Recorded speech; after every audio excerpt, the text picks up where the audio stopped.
بسم الله الرحمن الرحيم اهدنا الصراط المستقيم صراط الذين أنعمت عليهم غير المغضوب عليهم ولا الضالين۔ قرآن مجید فرقان حمید میں ارشاد ہے الحج اشہر معلومات، حج کے مشہور و معروف چند مہینے ہیں۔ جو حج کا سیزن ہے وہ شوال کا مہینہ ہے، ذی قعدہ کا مہینہ ہے اور ذی الحجہ کے ابتدائی دن ہیں۔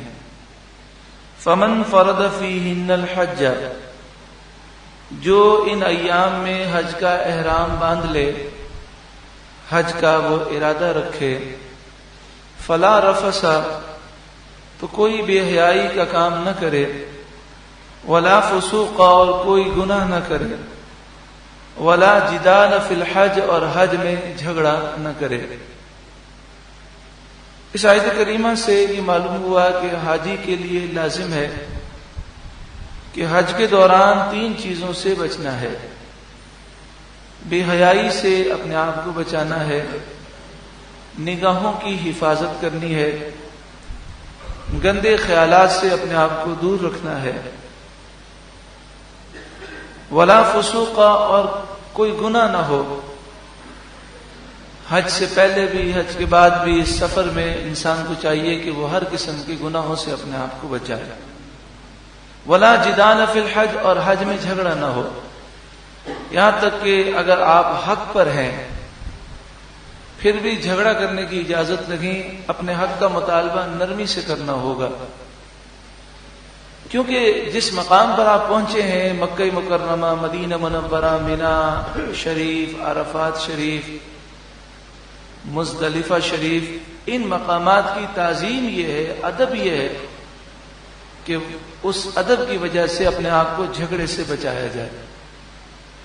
جو شخص پہلی دفعہ حج پہ جاتا ہے اس کو یہ بات ذہن میں رکھنی چاہیے کہ اس سفر میں آپ دیکھیں گے لوگ بلا وجہ آپ سے لڑیں گے۔ بلا وجہ لڑنے کی وجہ یہ ہوتی ہے کہ جب انسان اپنے وطن سے دور ہوتا ہے تو آرام میں کمی ہوتی ہے، کھانے پینے کے مسائل ہوتے ہیں، تھکن ہوتی ہے، تو چڑچڑا بنا جاتا ہے، پھر ایک دوسرے کے مزاج سے واقف بھی نہیں ہوتے، ذرا سے مذاق پر برا منا لیتے ہیں، ناراض ہو جاتے ہیں، لڑنے کے لیے آ جاتے ہیں۔ تو یاد رکھیے گا کہ کبھی ایسا موقع ہے اور آپ صبر کر لیں تو انشاءاللہ تعالی بار بار آپ کو بلاوا نصیب ہوگا۔ کبھی ایسا موقع ہے کہ آپ کی غلطی نہ ہو پھر بھی کوئی جھگڑنے کے لیے تیار ہے تو آپ نے سر جھکا لیا اور کہا بھائی مجھے معاف کر دیں، میری غلطی ہو گئی۔ وہ سامنے سے گالیاں دے رہا ہے، آپ نے سر جھکا لیا، تو انشاءاللہ تعالی بار بار بلاوا نصیب ہوگا۔ اس میں جو ٹریول ایجنٹ ہوتے ہیں یا سرکاری اسکیموں سے جو جاتے ہیں، جو پرائیویٹ اسکیم سے جاتے ہیں، تو بعض اوقات وہاں بھی مسائل ہوتے ہیں کہ کہا جاتا کچھ ہے، ہوتا کچھ ہے، تو اس میں بھی لڑنے جھگڑنے کی اجازت نہیں ہے۔ ہاں، پیار محبت کے ساتھ اپنا جو حق ہے اس کا مطالبہ کیا جا سکتا ہے۔ بعض اوقات یہ بھی ہوتا ہے، حدیث پاک میں ہے کہ جب حاجی کا حج مکمل ہو جاتا ہے تو مکمل ہونے کے بعد یا مکمل ہونے سے پہلے اس کا ایک امتحان ہوتا ہے۔ فرشتے انسان کی شکل میں آتے ہیں اور بلا وجہ اس سے الجھتے ہیں، حدیث پاک میں ہے۔ یہ اس کا امتحان ہوتا ہے، اگر یہ صبر کر لے اور جھگڑا نہ کرے تو حج مقبول مبرور لکھ دیا جاتا ہے، اور اگر جھگڑا کرے تو ساری محنت برباد چلی جاتی ہے۔ تو اعلیٰ حضرت امام اہل سنت نے ایک مقام پر لکھا، خیال کرنا کہیں امتحان میں فیل مت ہو جانا، کہ پیسہ بھی برباد جائے، محنت بھی برباد جائے۔ تو اگر کبھی ایسا معاملہ ہو تو سر جھکا لینا اور یہ آیت پڑھنا، ولا جدال فی الحج، ولا جدال فی الحج، حج میں کوئی جھگڑا نہیں ہونا چاہیے۔ جدال مانے جھگڑا، اور پھر فرمایا کہ لا حول ولا قوت الا باللہ العلی العظیم پڑھ لے، انشاءاللہ تعالی غصہ ختم ہو جائے گا۔ تو تو دوران اس سفر کے اندر گناہ سے بچانا ہے، اپنے آپ کو جھگڑنے سے بچنا ہے۔ وَمَا تَفْعَلُوا مِنْ خَيْرٍ يَعْلَمْهُ اللَّهُ، جو تم بھلائی کرو گے اللہ اسے خوب جانتا ہے۔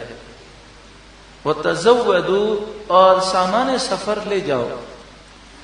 یمن کے لوگ زمانے جاہلیت میں جب حج کے لیے جاتے تھے تو سامان سفر نہیں لے جاتے تھے، وہ کہتے تھے ہم اللہ پر بھروسہ کرتے ہیں، پھر وہ بھروسہ کر نہیں سکتے تھے اور لوگوں سے بھیک مانگتے تھے۔ تو قرآن مجید فرقان حمید نے ارشاد فرمایا اپنی ضرورت کی چیز لے کر جایا کرو۔ حج مقبول کی یہ نشانی بھی ہے کہ اس سفر میں حاجی کسی سے سوال نہ کرے۔ حج مقبول کی نشانی ہے کہ اپنی ضرورت کی چیزیں ساتھ لے جائے اور کسی سے کوئی چیز مانگے نہیں، اور دوسری نشانی یہ ہے کہ کوئی مانگے تو اسے عطا کر دے۔ کتنا پیارا دین ہے ہمارا کہ اگر کوئی مانگے تو اپنی سعادت سمجھ کر ہم دے دیں، کہ سبحان اللہ، کہ حج مقبول مبرور کی نشانی ہے کہ کسی کے مانگنے پر اس کا سوال پورا کر دے اور خود نہ مانگے۔ یہاں تک کہ بحر شریعت میں صاحب بحر شریعت نے یعنی صدر الشریعہ نے یہ بات لکھی کہ جو وزن میں کم چیزیں ہوتی ہیں، جن کا وزن کم ہوتا ہے لیکن استعمال وہاں زیادہ ہوتا ہے، وہ ضرورت سے زائد لے جائے اور حاجیوں کی خدمت کرے، تو یہ حج مقبول مبرور کی نشانی ہے۔ اب ہم جب حج پہ جاتے ہیں تو پورا اپنا لگیج تیار کرتے ہیں، 4 قسم کے دوستوں سے ہم مشورہ کرتے ہیں، کوئی چیز رہ تو نہیں گئی، 4-5 مرتبہ چیک کرتے ہیں۔ تو اب قرآن توجہ دلا رہا ہے کہ یہ سامان سفر تو آپ لے جا رہے ہیں، لیکن ایک اہم سامان ہے وہ بھی لے جانا ہے، کیونکہ اگر وہ سامان نہیں ہے تو یہ سفر بالکل بیکار جائے گا۔ یوں سمجھیے کہ کھانے میں نمک نہ ہو تو کھانے کا مزہ کیا ہے؟ تو یہ تو صرف مثال سمجھانے کے لیے، یہاں کوئی تشبیہ نہیں دی جا سکتی۔ یعنی آپ پورا سفر کریں اور روحانیت ہی نہ ہو تو بتائیے وہ سفر کیسا پھیکا پھیکا ہے۔ تو فرمایا فَإِنَّ خَيْرَ الزَّادِ التَّقْوَىٰ، سارے سامان سفر میں سب سے بہترین سامان سفر تقویٰ ہے۔ یعنی جب یہاں سے جانے لگو تو تقوی کا سامان لے کر جانا۔ اب تقوی کا سامان کیسے لے جائیں گے؟ یعنی سچی پکی توبہ کر کے جائیں، جس کا قرضہ ہمارے پاس ہے اسے لوٹا دیں، لوٹا نہیں سکتے تو اس سے اجازت مانگ لیں کہ میں حج سے آ کر واپس کر دوں گا، کسی کے پیسے دبائیں تو انہیں واپس کریں، کوئی ناراض ہے اور ہماری غلطی ہے تو اس سے معافی مانگیں۔ بلکہ فرمایا حج پر جانے سے پہلے ایک ایک رشتہ دار سے، دوست احباب سے خود جا کر ملے، یہ انتظار نہ کرے کہ لوگ آ کر مجھ سے ملاقات کریں گے، خود جا کر ملے اور ان سے معافی مانگے، اور جس کا ایسا ہو کہ دل دکھایا ہے اس سے رو رو کے معافی مانگے، اللہ کی بارگاہ میں سچی پکی توبہ کرے، جو نمازیں قضا ہیں ان کو ادا کرنا شروع کر دے، اور سچی پکی توبہ کر کے اس عزم کے ساتھ جائے کہ اب میں کبھی گناہ نہیں کروں گا۔ تو جب یہ تقوی کا سامان لے کر جائے گا اور پھر جب پہنچے گا اور خانہ کعبہ پر پہلی نظر پڑے گی تو جو کرم ہوگا وہ دوسری قسم ہی ہوگی، یعنی انشاءاللہ بہت ہی کرم ہوگا۔ ایک دل جب صاف ہو جاتا ہے تو پھر اس میں روحانیت ہوتی ہے۔ فَإِنَّ خَيْرَ الزَّادِ التَّقْوَىٰ، پس بے شک سارے سامان سفر میں بہترین سامان سفر تقویٰ پرہیزگاری ہے۔ عقد جہاں صلی اللہ علیہ وسلم نے فرمایا، مسلم شریف پہلی جلد صفحہ نمبر 436، باب فضل الحج والعمرہ، عن ابی ہریرہ رضی اللہ تعالی عنہ قال قال رسول اللہ صلی اللہ علیہ وآلہ وسلم، حضرت ابو ہریرہ رضی اللہ تعالی عنہ سے روایت ہے، سرکار دو عالم نور مجسم سید عالم صلی اللہ علیہ وآلہ وسلم نے ارشاد فرمایا، من اتا ھذا البیت، جو بیت اللہ حاضر ہوا یعنی حج کے ارادے سے آیا، فلم یرفث ولم یفسق، اس نے رفث نہ کیا، بے حیائی کے کام سے اپنے آپ کو بچایا اور گناہ سے اپنے آپ کو بچایا، اس سفر کے اندر اپنے آپ کو گناہوں سے بچا کر سفر کیا، رجع کما ولدت امہ، یہ اپنے وطن ایسے واپس لوٹا جیسے آج اس کی ماں نے اسے جنا ہے، اس طرح یہ پاک ہو گیا۔ مسلم شریف میں ہی ہے العمرۃ الی العمرۃ کفارۃ لما بینہما، ایک عمرے کے بعد دوسرا عمرہ کیا جائے تو دونوں عمروں کے درمیان جتنے گناہ ہوئے اللہ تعالیٰ معاف فرما دے گا۔ والحج المبرور لیس له جزاء الا الجنہ، حج مبرور کی جزا صرف اور صرف جنت ہے۔ الترغیب و ترہیب میں ہے، حضرت عبداللہ بن مسعود رضی اللہ تعالی عنہ نے فرمایا کہ نبی اکرم صلی اللہ علیہ وآلہ وسلم نے ارشاد فرمایا تابعوا بین الحج والعمرہ، حج پر حج کرو، عمرے پر عمرے کرو۔ تابعوا کے معنی مسلسل کرو، یعنی اللہ نے اگر طاقت دی ہے تو حج پر حج کرو، عمرے پر عمرے کرو۔ حضرت امام حسین رضی اللہ تعالیٰ عنہ جو حضور صلی اللہ علیہ وآلہ وسلم کے نواسے ہیں، مدینہ منورہ سے پیدل حج پر جاتے اور پورا سفر پیدل فرماتے، اور 25 آپ نے حج فرمایا۔ حضرت امام اعظم ابو حنیفہ رضی اللہ تعالیٰ عنہ نے 55 حج فرمائے۔ تابعوا بین الحج والعمرۃ، آپ نے فرمایا حج اور عمرے کے درمیان ہی رہو، مسلسل کرتے رہو۔ فإنہما ينفیان الفقر والذنوب کما ينفی الکیر خبث الحدید والذهب والفضہ، آپ نے فرمایا کہ جس طرح بھٹی لوہے، سونے اور چاندی سے میل کو ختم کر دیتی ہے، اس طرح حج اور عمرے گناہوں کو ختم کر دیتے ہیں۔ اور آپ نے فرمایا ینفیان الفقر، حج و عمرہ کیا کرو، یہ جس طرح بھٹی میل کو ختم کرتی ہے، یہ فقر اور محتاجی کو دور کر دیتے ہیں۔ الحاج یشفع فی 400 من اہل بیت، جس حاجی کا حج قبول ہو گیا اس کے لیے بشارت ہے کہ وہ حاجی اپنے خاندان کے 400 افراد کی شفاعت کرے گا۔ الحاج والعمار وفد اللہ، حاجی اور عمرہ کرنے والے اللہ کے مہمان ہیں۔ کتنے خوش نصیب ہیں آپ کہ آپ اللہ کے مہمان ہیں۔ اب جب حج کے دوران کوئی لڑنے لگے تو آپ یہ نہ سوچیں میں اللہ کا مہمان ہوں، آپ کہ یہ سامنے والا اللہ کا مہمان ہے، مجھے اس کی تعظیم کرنی ہے۔ تو جب آپ یہ سوچیں گے تو آپ کو غصہ نہیں آئے گا۔ الحجاج والعمار وفد اللہ، حاجی اور عمرہ کرنے والے اللہ کے مہمان ہیں۔ ضیوف الرحمن اللہ کے مہمان ہیں، وفد اللہ اللہ کے وفد ہیں۔ دعاہم اللہ نے انہیں بلایا، فاجابوہ تو یہ حاضر ہو گئے، وسألوہ انہوں نے اللہ سے سوال کیا، فاعطاہم جو انہوں نے مانگا اللہ نے انہیں عطا فرما دیا۔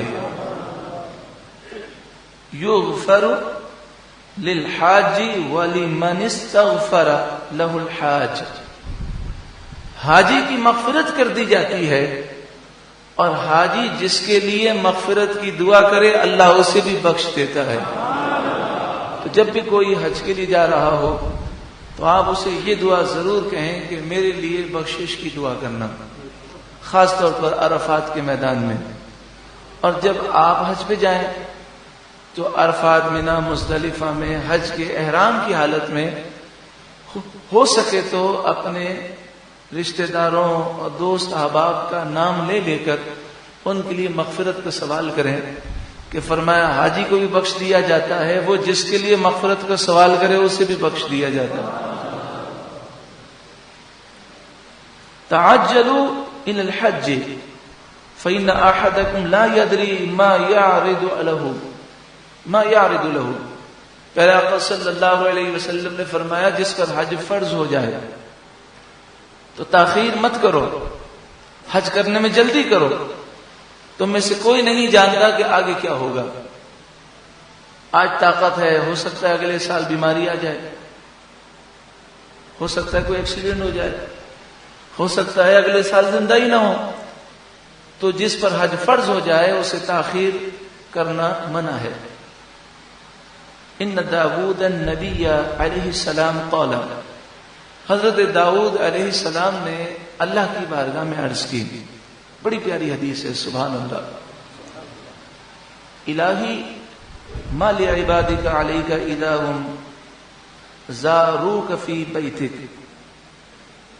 آپ نے عرض کی حضرت داؤد علیہ السلام نے، الہی جب تیرے بندے تجھ سے ملاقات کے لیے تیرے گھر بیت اللہ حاضر ہوں تو تیرے بندوں کے لیے کیا انعام ہے؟ حضرت داؤد علیہ السلام نے پوچھا کہ جو حج کے لیے آئے، عمرے کے لیے آئے، بیت اللہ حاضر ہو تو اے مالک تو کیا انعام دیتا ہے؟ قال لكل زائر حق على المزور حقا.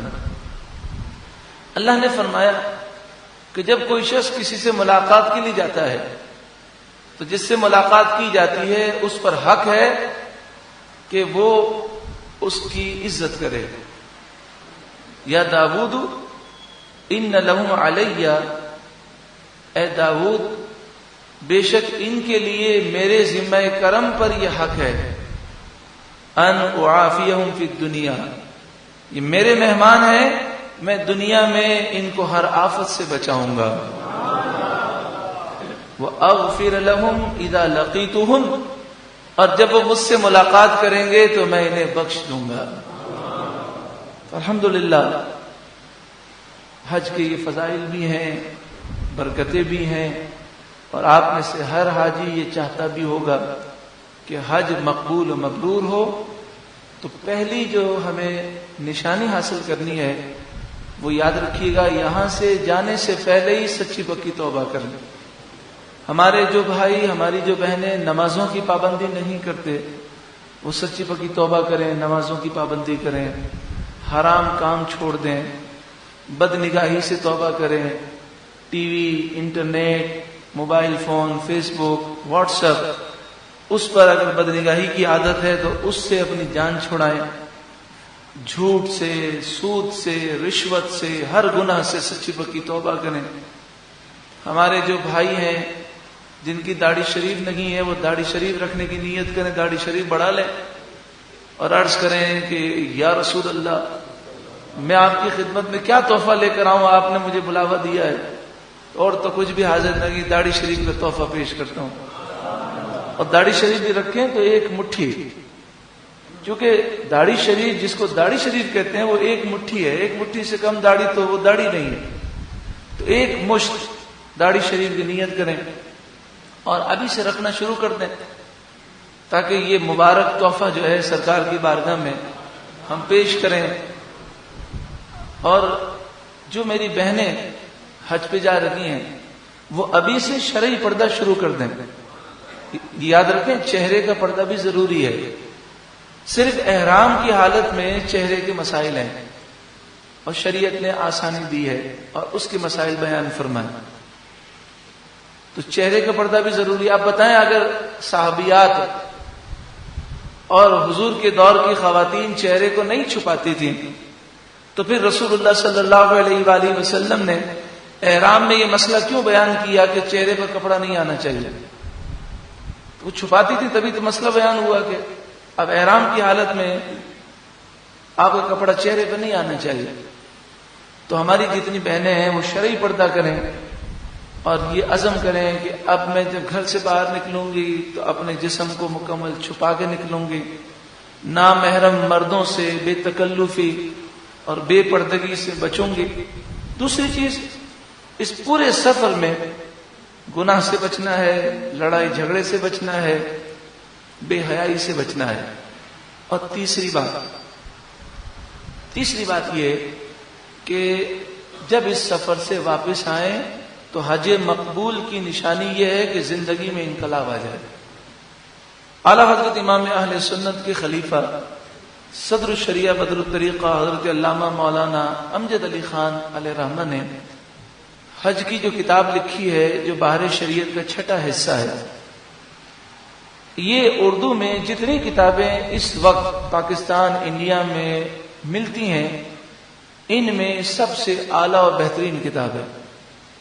اس میں وہ دعائیں ملیں گی کہ سرکار دو عالم صلی اللہ علیہ وسلم نے اس موقع پر یہ دعا کی، یہ دعا کسی اور کتاب میں نہیں ملتی۔ تو یہ آپ ضرور اپنے ساتھ رکھیں، بحر شریعت کا چھٹا حصہ۔ گلے میں لٹکانے والا چھوٹا سا مضبوط بیگ، جس میں آپ پاسپورٹ، ٹکٹ وغیرہ رکھیں گے۔ یہ جو بیگ ہے آپ گلے میں لٹکائیں گے، اس کا بہت زیادہ خیال رکھنا ہوگا۔ یعنی ایئرپورٹ جاتے ہوئے ایسا نہ ہو کہ آپ جو ہے گھر میں بھول جائیں یا ایئرپورٹ پر کہیں بھول جائیں۔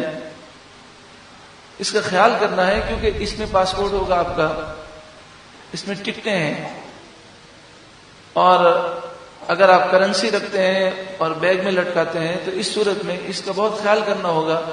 تو اس کا بہتر طریقہ یہ ہوتا ہے کہ اس کو گلے سے اتارا نہ جائے۔ اگر آپ بیٹھے بھی ہیں کہیں ایئرپورٹ پر تو اپنے گلے میں لٹکا کے رکھیں۔ احرام، ایک احرام تو آپ پہنتے ہیں، یعنی 2 چادریں، احرام 2 چادروں کا نام ہے۔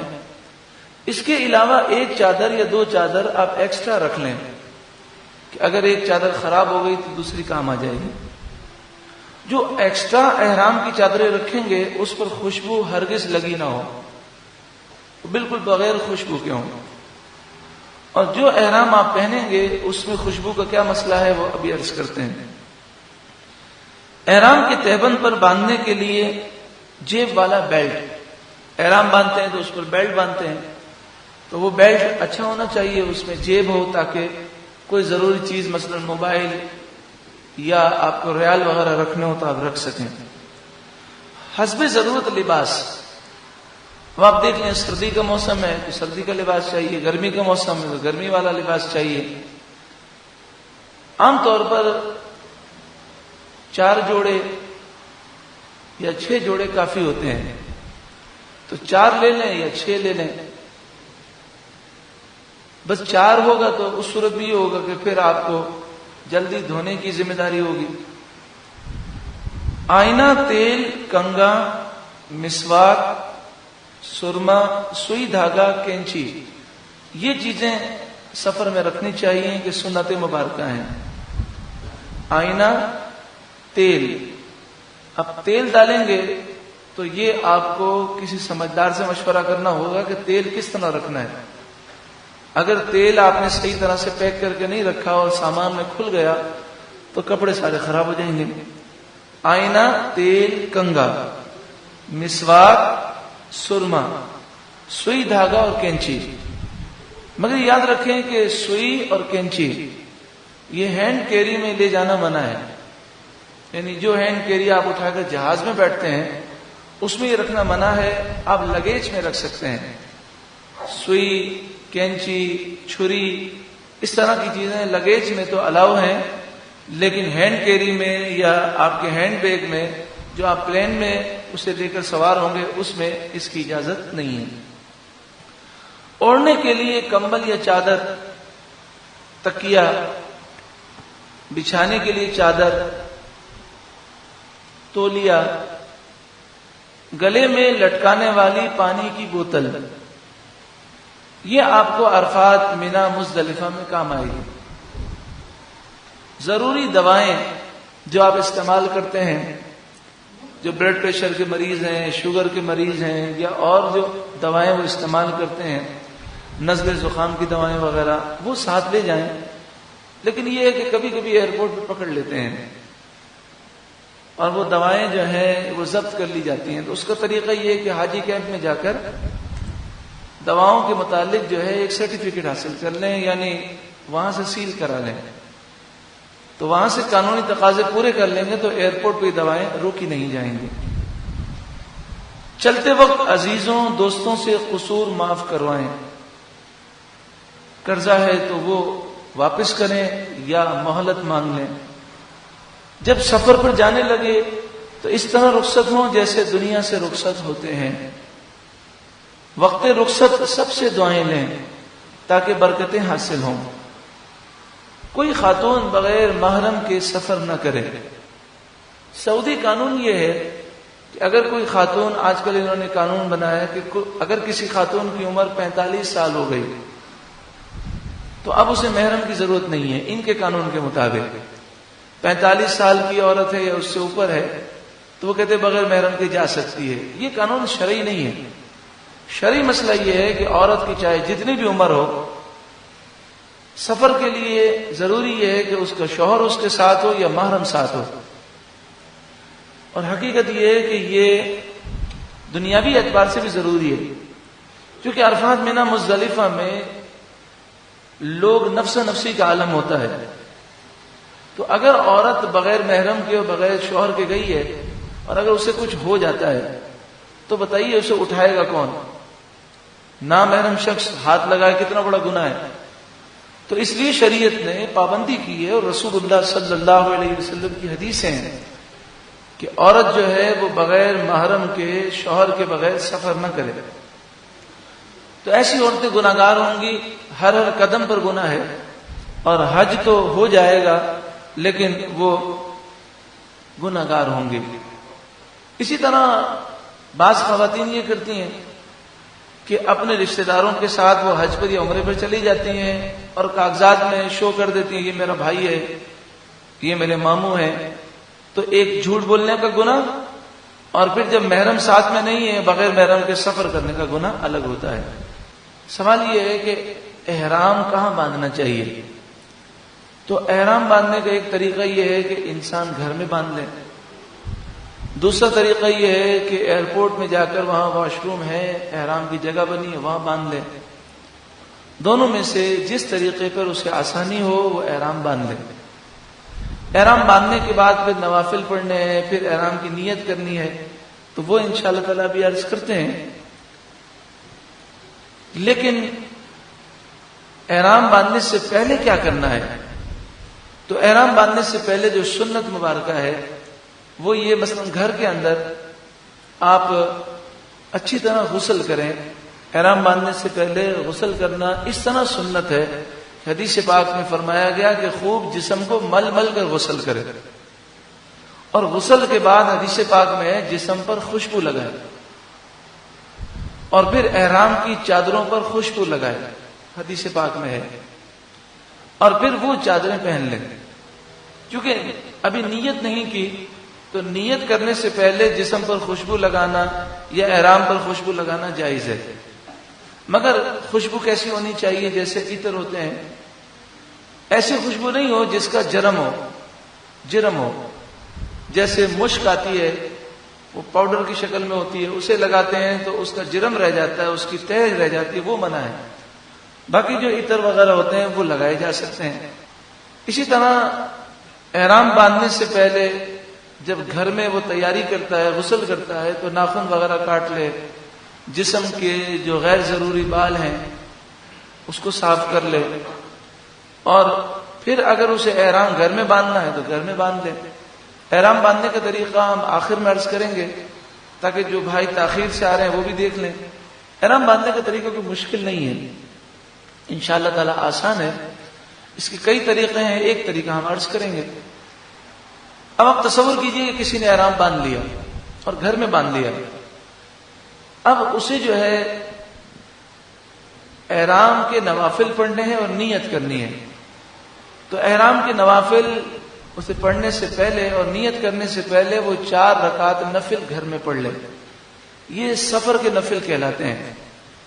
بس اس میں نیت یہ کرے 4 رکعت نفل. اگر مکروہ وقت نہ ہو تو یہ 4 رکعت نفل پڑھے، اور اس میں اس طرح پڑھنا ہے کہ چاروں رکعتوں میں سورہ فاتحہ کے بعد کل شریف پڑھنے ہیں. یعنی پہلی رکعت میں سورہ فاتحہ کے بعد سورہ کافرون، قل یا ایھا الکافرون. دوسری رکعت میں سورہ فاتحہ کے بعد سورہ اخلاص. تیسری میں سورہ فاتحہ کے بعد سورہ فلق، اور چوتھی میں سورہ فاتحہ کے بعد سورہ ناس. حدیث پاک میں ہے کہ اس کی برکت سے جب تک یہ واپس آئے گا اللہ تعالیٰ اس کی، اس کے گھر والوں کی، اس کے مال کی، اہل کی حفاظت فرمائے گا۔ یہ 4 رکعت نوافل پڑھ کر اپنے گھر سے نکلیں، اور جب گھر سے نکل جائے تو اسے 5 سورتیں پڑھنی ہیں۔ سب سے پہلے آیت الکرسی پڑھنی ہے۔ یہ صورتیں اتنی بابرکت ہیں کہ واپسی تک پورے سفر میں انشاءاللہ آرام رہے گا۔ تو آیت الکرسی پڑھنی ہے، پھر سورہ کافرون، پھر سورہ نصر اذا جاء نصر اللہ، پھر سورہ اخلاص قل هو اللہ احد، پھر سورہ فلق، پھر سورہ ناس۔ یہ صورتیں پڑھنی ہیں۔ ہر سورت سے پہلے بسم اللہ پڑھے اور سورہ ناس پڑھنے کے بعد بسم اللہ شریف پڑھے۔ تو اس کو پھر سماعت کیجئے۔ جب گھر سے نکلیں ایئرپورٹ کی طرف تو سب سے پہلے کیا پڑھیں گے؟ آیت الکرسی، پھر کون سی سورت؟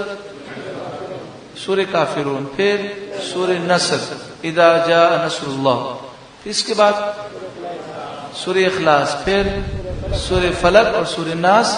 ہر سورت کے شروع میں بسم اللہ، اور سورتیں ساری پڑھ لیں تو سورہ ناس کے بعد بھی بسم اللہ پڑھنا ہے۔ اس کی ترتیب یہ ہے کہ سورہ کافرون سے لے کر سورہ ناس تک 6 صورتیں ہیں، تو یہ ساری پڑھنی ہے، صرف سورہ تبت یدا چھوڑ دینی ہے بیچ میں سے۔ اب مکروہ وقت نہ ہو تو مسجد میں جائے، اپنے محلے کی مسجد میں جو اہل سنت کی مسجد ہے وہاں جا کر 2 رکعت نفل پڑھے اور پھر وہاں سے وہ رخصت ہو۔ اچھا، جنہیں گھر میں احرام باندھنا ہے تو ان کا طریقہ یہ ہے کہ وہ جب نوافل پڑھ لیں تو اس کے بعد وہ 2 رکعت نفل احرام کی نیت سے پڑھیں۔ 2 رکعت نفل احرام کی نیت سے پڑھیں۔ اب دیکھیں، حج کی 3 قسمیں ہوتی ہیں۔ ایک ہوتا ہے حج افراد، ایک ہوتا ہے حج تمتع، اور تیسرا جو حج ہوتا ہے اس کی قسم ہے حج قران۔ اب اس کو یاد رکھنا بہت آسان ہے۔ ایک شخص وہ ہوتا ہے جو پاکستان سے سیدھا حج کے لیے جاتا ہے، عمرہ نہیں کرتا۔ تو ایسے شخص وہ ہوتے ہیں کہ جو بالکل 5 ذی الحجہ یا 6 ذی الحجہ کو فلائٹ ہوتی ہے اور خصوصی کوٹے پر جاتے ہیں، اب ان کو سیدھا مینا جانا ہوتا ہے، تو وہ پھر کیا کرتے ہیں کہ صرف حج کا احرام باندھ دیتے ہیں اور جدہ پہنچتے ہیں اور جدہ سے سیدھا مینا پہنچ جاتے ہیں۔ تو اسے کہتے ہیں حج افراد۔ کیا کہتے ہیں؟ لیکن عام طور پر پاکستان کے جو حجاج ہیں وہ اس طرح نہیں کرتے۔ دوسرا طریقہ یہ ہوتا ہے کہ انسان یہاں سے جاتا ہے اور حج اور عمرے کا احرام ایک ساتھ باندھتا ہے، یعنی احرام باندھتے وقت نیت یہ کرتا ہے کہ اے اللہ میں عمرے کی بھی نیت کرتا ہوں اور حج کی بھی نیت کرتا ہوں۔ اب اس میں قاعدہ یہ ہوتا ہے کہ عمرہ کرنے کے بعد احرام کھلتا نہیں ہے، پھر حج کرنے کے بعد احرام کھلے گا، اسے حج قران کہتے ہیں۔ یہ بھی وہ لوگ کرتے ہیں جن کی فلائٹیں آخر میں ہوتی ہیں، جیسے 4 ذی الحجہ کو فلائٹ ہے تو یہ 4 کو 5 کو پہنچے جدہ پہنچ کے انہوں نے عمرہ ادا کیا مکہ شریف پہنچ کر۔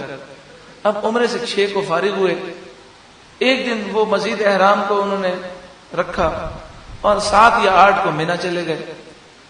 تو ایسے لوگ جو ہیں حج قران کرتے ہیں، اور یہ افضل ہے کہ نبی اکرم صلی اللہ علیہ وآلہ وسلم نے سن 10 ہجری میں جو حجۃ الوداع فرمایا وہ حج قران تھا، یعنی ایک ہی احرام سے عمرہ کرنا ہے، عمرہ کرنے کے بعد احرام نہیں کھولنا اور پھر حج کرنا ہے۔ لیکن عام طور پر پاکستان سے جانے والے حجاج وہ حج تمتع کرتے ہیں۔ حج تمتع کی تعریف یہ ہے کہ یہاں سے آپ جائیں گے تو صرف عمرے کا احرام باندھیں گے، عمرہ ادا کرنے کے بعد احرام آپ کا کھل جائے گا، احرام اتر جائے گا، اور پھر 7 ذی الحجہ یا 8 ذی الحجہ کو حج کا احرام الگ سے باندھیں گے۔ تو ہم حج جو تمتع ہے اسی کا طریقہ بیان کریں گے۔ تو ایک شخص نے اب عمرے کا احرام باندھنا ہے۔ حج تمتع میں کیا ہوتا ہے اس کو دہرائیے کہ یہاں سے عمرے کی نیت کر کے جاتے ہیں، عمرہ کر کے پھر کیا کرتے ہیں؟ احرام کھول دیتے ہیں۔ اور پھر 7 ذی الحجہ یا 8 ذی الحجہ کو حج کا احرام پھر باندھتے ہیں.